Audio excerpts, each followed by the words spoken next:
好，我們特別來關心到在軍武面哦，不讓巴鐵專美於前。現在要來特別關心到的是塞爾維亞了，塞鐵它接力訪中。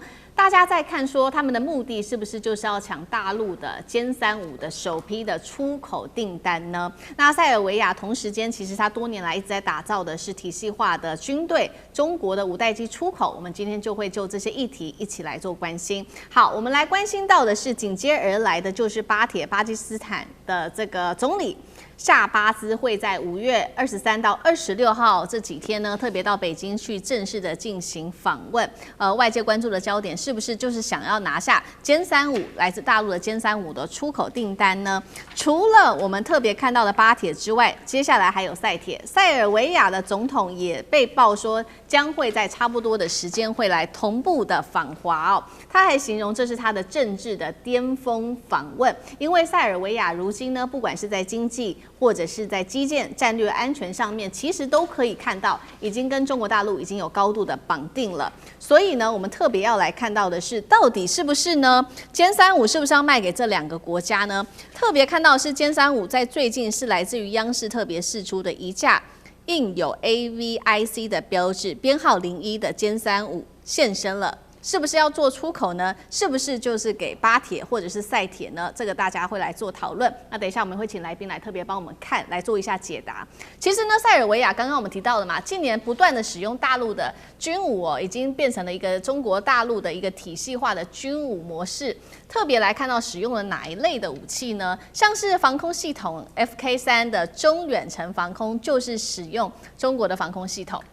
其他還包括了中國大陸的無人機，可以做真打一體，還有呢超音速的反艦、對地飛彈等等，全部都是使用大陸的系統。那麼塞爾維亞不單是買武器，整個武器化的作戰哦都是中國體系。整體來看，從防空、無人機、飛彈一直到5代機，全部都是使用中國的。所以殲35到底會是賣給誰？特別請教酈將軍。首先我們講防空作戰哈，絕對不會是只有一層的防空。那一定是從遠、中、近3層重層攔截的防空作戰。那遠程的要用什麼？要用戰機嘛？戰機來攔截。但塞爾維亞現在有沒有戰機？它沒有戰機，所以我認為它需要對戰機的需求是非常的殷切的哈。那中國這一架殲35戰機，它很特殊的是，它的塗裝不是中國空軍的，因為殲35有分，殲35是這個艦載機基板的哈，就是它是在航母上面起降的。它很特色的是前面是2個輪子，因為在航母上面降落的時候，那個重力是非常大的，所以要2個輪子。但是這架飛機只有1個輪子，代表它是陸基起飛的這種戰鬥機哈，所以它只有1個輪子。那另外它這個塗裝也不是解放軍的空軍的塗裝，它用的塗裝比較特殊，以前沒有看過這種塗裝。那最特殊的是 ACIV 這4個字。這4個字也不是解放軍的標誌，如果解放軍的標誌，他一定會用他們自己的空軍的標誌。所以很明顯的，這架飛機極可能就是出口版的飛機哈。那當然，大家會推測到，現在如果說是殲35出口，大家會推測到底是給巴鐵呢，還是給塞爾維亞？那因為巴鐵現在已經有空軍了嘛，包括殲10戰機，包括梟龍。那這個塞爾維亞，它反而在戰機方面，它這方面是這個短板，是它沒有的。所以大家會推測哈，會不會是塞爾維亞比這個巴鐵還更早搶到這筆生意啊，買到這批戰機？這是第一個，是遠程的防空，第一層的攔空。第二層的是什麼呢？就是 FK3 防空。你看我們上面寫的是中遠程防空哈，這個如果說第一層飛機沒有攔到的話，第2層就是這個中程防空飛彈在攔。我們戰術上面稱之為叫做這個區域防空，也就是它的射程大概200公里，在200公里之內哈，不管是敵人來的導彈、這個巡弋飛彈或者是戰機，我都可以攔截。那如果再突破的話，是什麼攔呢？就是野戰防空系統哈。野戰防空系統，它的射程比較短，大概最多大概就是20公里左右。那就是我飛機沒有攔到，這個中程飛彈沒有攔到，等到你真的進入我核心地區的時候，我還有第3個攔截手段，就是這個紅旗19這款野戰防空的導彈。那再來，我們看到這是中國無人機本來就是中國在軍武方面的強項哈。我們剛剛講到俄羅斯跟烏克蘭，雖然說中國沒有名正言順的說支援俄羅斯或烏克蘭各種軍武，可是它很多的零附件都可以供給俄羅斯跟烏克蘭他們組裝成飛機。譬如說我們講大疆，那我給你這些零件，我也不能說是你用在哪一方面，你就是一架無人機，你要用在戰爭，它就是軍事用途。如果你用在民生拍照或者是这個預防山林的火災，你就是民用的。所以中國無人機在這方面也是它的強項。那它的品種項目也很多，有察打一體，有專事攻擊的，也有自殺型的，這個有遠程的，有中程的，有近程的。所以到底會有哪一款這個無人機提供給塞爾維亞？當然有帶他們自己國家的戰略的需求啊來定哈。可是我想說，無人機這款武器提供給塞爾維亞，應該是這個板上釘釘，應該是一定會有的事情。那最特殊的是 CM400的這款這個空對地的導彈，它也可以打軍艦，也可以對地攻擊。那它為什麼特殊呢？因為通常來講的話，它將這個塞爾維亞居然將這款導彈裝在米格29上面。我們都知道，這個導彈跟飛機一定要鏈接在一起哈。這個你什麼樣的飛機，你什麼樣的系統連接什麼樣的導彈。譬如說美軍來講的話，你一定是用美軍的導彈。比如說我們現在以我們台灣來講，我們用的 F-16戰機，那我們就一定要掛這個響尾蛇的導彈。我們自己國家研究出來的天劍的導彈就不能掛在 F-16，只能掛在我們自己的經國號戰機上面。是那。為什麼這個米格29可以掛 CM400？它不但掛 CM400，而且還不影響它飛機整個結構。我們都知道，這個米格29屬於比較老舊型的，你要去改裝，事實上是非常難的。你不管是電子系統怎麼樣改裝，根本就是不可能。結果這個中國可以說是這個另繞蹊徑哈。他用什麼方式呢？他用一個平板哈，用一個平板就可以控制這枚導彈來對這個目標地區來發射，所以這是非常特殊的。當然，這個塞爾維亞它處的地理環境非常特殊，尤其是說，在這個26年前哈，被北約國家這個空襲轟炸過之後，它急需要建立自己的防空的體系統。那當然，北約國家不可能提供它任何武器支援，所以它只能尋求中國的協助來建立它自己的防空以及攻擊的體系哈。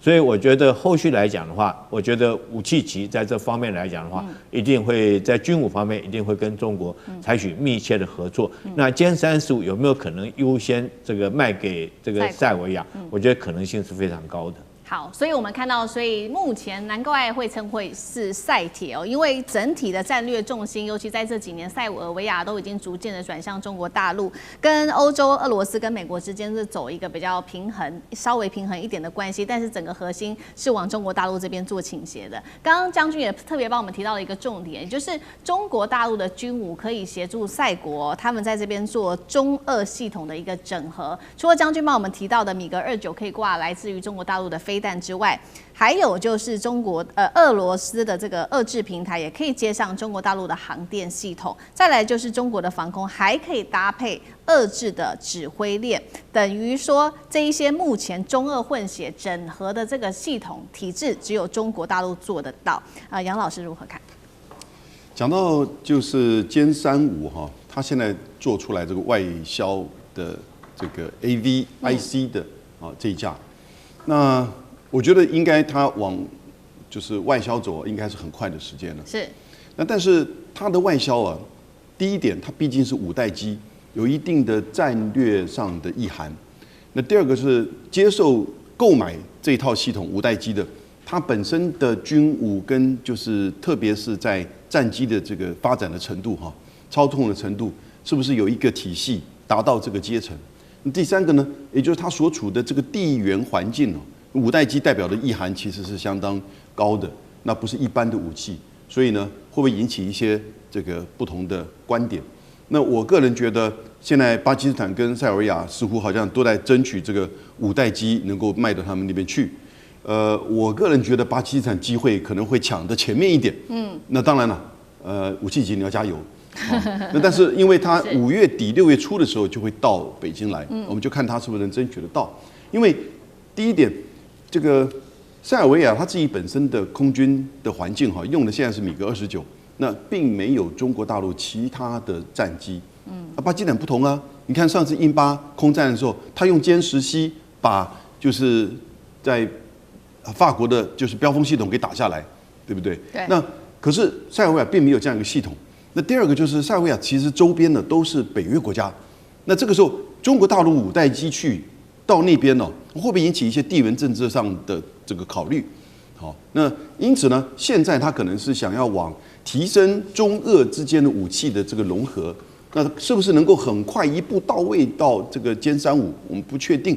那至少他們現在剛才厲將軍提到，就這個平板，那什麼平板呢？那他們叫做獨立武器射控系統。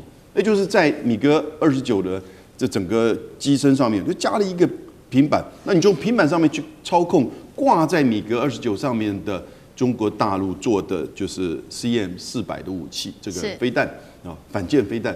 那這個就是第一個，中國能夠有這個技術，把中國的武器跟俄羅斯武器做一個系統的整合，即插即用。這個是當然，因為中國大陸過去他自己本身在俄羅斯的武器上面的發展，跟就是技術的提升上面也有他很長的這個經驗，才有這樣子的可能性。那現在他把這個東西用在塞爾維亞的這個系統上，那這個系統好不好用？我想只有塞爾維亞自己知道。看起來 OK， 還是說他直接要一步到位到達這個殲35？那但是呢，我剛剛提到的，在它本身的系統的能力，在地緣政治的考量，以及還有對中國大陸人第5代機有一定的機密跟維持，那這些東西塞爾維亞這個地點是不是符合？因此我是覺得這些會有很複雜的因素。不過就看武契奇在5月底到訪北京之後呢，就會看到他是不是有意在爭取這架AVIC 了。好，這個是中國大陸跟塞爾維亞在軍事上面的合作。接下來武契奇會不會去爭取殲35的訂單？不過呢，一定會爭取的，還包括在經濟上面的合作。因為呢，現在可以說中塞之間的合作比以前還要大了非常多。來看一下具體的數據哦，中國對塞國投資金額73億歐元。那麼中國大陸的工廠有37家是在塞爾維亞這邊有在做運作的。在武契奇執政期間，對中的出口更是暴增了330倍，更不要說呢，雙方有戰略的工程，就是這一條匈塞鐵路的通車哦，可以比傳統的海運縮短運輸時間，達到1周。尚志哥怎麼看？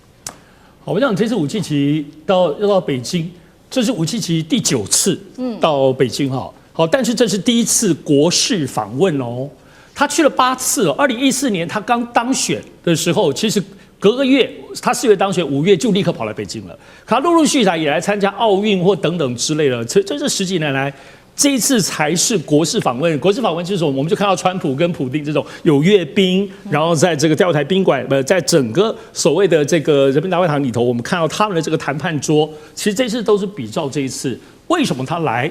其實最大關鍵是因為塞爾維亞在接下來5、6月就要進行提前的國會大選了。是，通常這種東西都是有內政啊，不只是外交上。因為現在是這樣子，早先他就武契奇雖然很穩啦，然後他各方面都控制，可是他還是在批評大家有一些內部的貪腐的問題跟輿論控制的問題，反對黨對他的挑戰，學生運動對他挑戰，但是其實有反對黨，可是跟過去跟其他國家不一樣的部分，對於他在跟中國的緊密合作，在經貿跟軍事方面，反對黨還是沒有意見哦。所以說中國牌是武契奇打出來，對於自己內部選舉當中很有力量的。所以他這次來的部分，我們都知道武契奇在整個塞爾維亞在今年先前有個閱兵，那麼在閱兵當中，他推出了中國的各種的武器，是震驚四座的。是，尤其其實對於整個歐洲國家跟北約，其實是嚇了一大跳。我們知道，其實塞爾維亞面對周邊的國家，無論科索沃問題跟克羅埃西亞的整個巴爾幹半島，其實坦白講，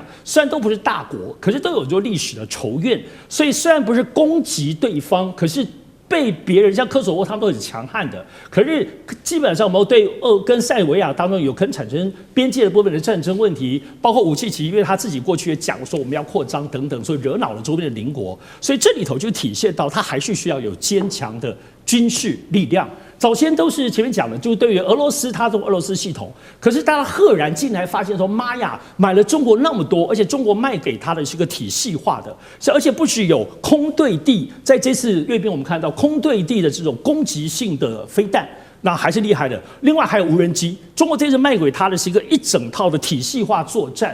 當然，從北京的部分的角度，有了巴鐵，對於印度當中像是一個軍事櫥窗，包括對東南亞也都展示，讓很多人都很想買。可是對於歐洲國家，因為塞爾維亞並沒有不是歐盟，也沒有加入北約，所以他在這個地方展現這種中歐大陸體系的這種軍事力量。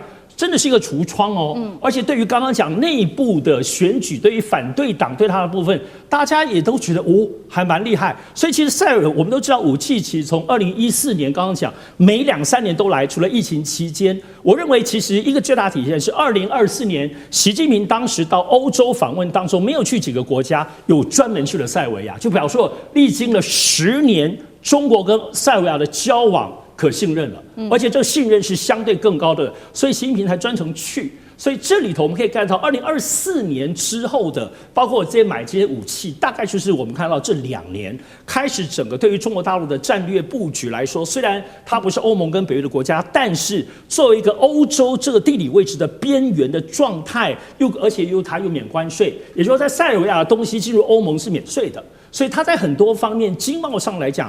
地理戰略應用，而且武契奇是最早呼應習近平“一帶一路”的所謂我們剛剛講說，在整個歐洲的國家，所以我們講這些捆綁起來，看起來無論對於塞爾維亞武契奇的部分的內政，包括選舉的競爭，他這次的出訪是一個結構性的、全面性的意義，包括可能要後面更多的武器。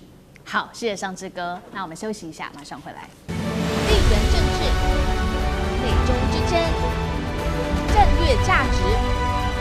強權崛起，小國生存。